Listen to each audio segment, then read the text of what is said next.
சப்பாத்திக்கு கூட மெஷின் வந்தாச்சு இல்ல, ஹேண்ட்மேடுங்கிறது இல்லாம மெஷின் மேடு சப்பாத்தி என்பதாக விலைக்கு வைக்கிறாங்க எல்லா கடையிலையும்.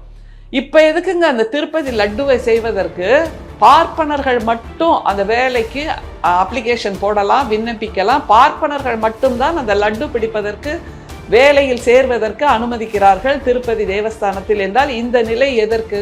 அந்த மனிதர்கள், அந்த பார்ப்பனர்கள் மேலாடை கூட இல்லாமல், கையில் கையுறை கூட போடாமல், வெறும் கையில வேர்வை வழிய வழிய அந்த லட்டுவை பிடிக்கிற காட்சியெல்லாம் நிறைய காணொளி இருக்கு, நீங்க பாருங்க.